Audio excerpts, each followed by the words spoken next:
Une équipe produit vraiment géniale, c'est comme une cuisine de resto. Chacun a son savoir-faire, mais le plus important, c'est la façon dont tout le monde travaille ensemble. C'est ça qui transforme un plat basique en une expérience vraiment exceptionnelle. Aujourd'hui, je vous donne 3 nouvelles astuces pour créer cette magie dans vos équipes.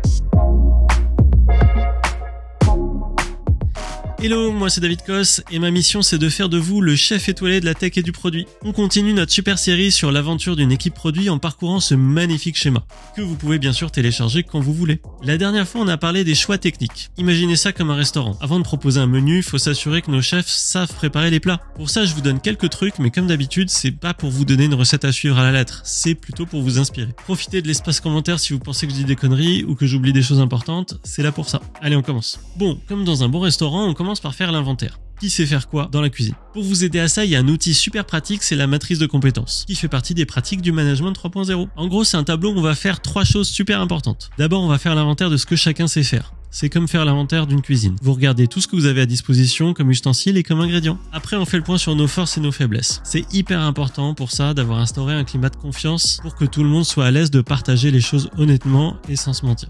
Et puis on compare tout ça avec ce qu'on veut faire. C'est comme quand vous regardez une recette. Est-ce que vous avez tous les ingrédients pour la réussir? Sauf que là, le plat à la fin, c'est le produit qu'on développe. Le truc cool, c'est que ça permet d'anticiper. Si vous vous rendez compte qu'il manque des compétences importantes, vous pouvez vous organiser pour former les gens ou pour faire des recrutements. En gros, c'est comme quand vous voulez ouvrir un resto. Faut être sûr que votre équipe sait faire les plats que vous mettez à la carte, sinon vous allez droit dans le mur. Quand on remplit cette matrice, on se rend souvent compte qu'en fait, tout le monde sait faire plein de choses, même si c'est à des niveaux différents. Et ça, c'est super important, parce que dans une équipe produit qui fonctionne bien, on a besoin de gens qui peuvent sortir de leur zone de confort. Par exemple, si vous avez un dev qui sait parler à la fois au design et qui comprend les contraintes business, c'est un atout génial dans l'équipe. Pareil, si vous avez un product manager qui comprend les bases du code, ça va vachement faciliter les discussions avec l'équipe. En fait, plus on crée ces ponts entre les différentes expertises, et plus on avance vite et efficacement. C'est pour ça qu'on va maintenant voir comment on organise tout ce beau monde.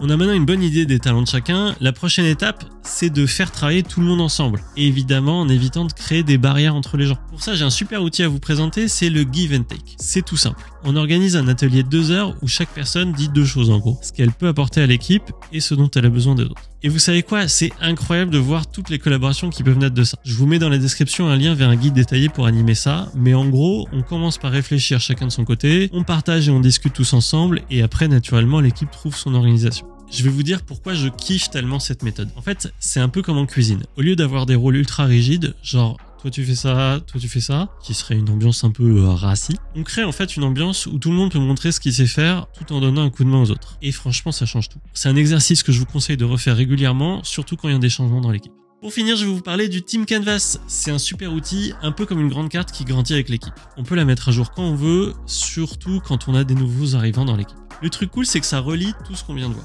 Qui sait faire quoi, comment on bosse ensemble, nos valeurs, tout ça en gardant en tête l'ambition du produit. Et en plus, ça nous aide à poser les bases de comment on veut fonctionner ensemble. Ça, on va y revenir dans un prochain épisode. Quand on parle de travail en équipe, il y a toujours des moments de tension et c'est normal, c'est même sain. Le plus important à retenir, c'est qu'on a maintenant tous les outils pour gérer ça. Entre le Team Canvas, le Give and Take, au lieu de partir dans des conflits d'ego, on peut toujours revenir à ce qu'on a construit ensemble. Et ça aide énormément. Comme je vous l'ai déjà dit, si vous avez des choses à ajouter ou si vous n'êtes pas d'accord avec certains points, n'hésitez pas à le dire en commentaire. Je suis très friand de ces retours-là et ça me permet de progresser évidemment à chaque épisode. Si vous voulez creuser ce sujet, j'ai fait tout un épisode sur la gestion de crise. Vous avez le lien par ici. On se retrouve la semaine prochaine pour voir comment planifier notre plan de route maintenant qu'on a une équipe au top. Parce que oui, une super équipe c'est bien, mais encore faut-il savoir où on va. N'oubliez pas de vous abonner pour ne pas rater la suite de l'aventure. Ciao!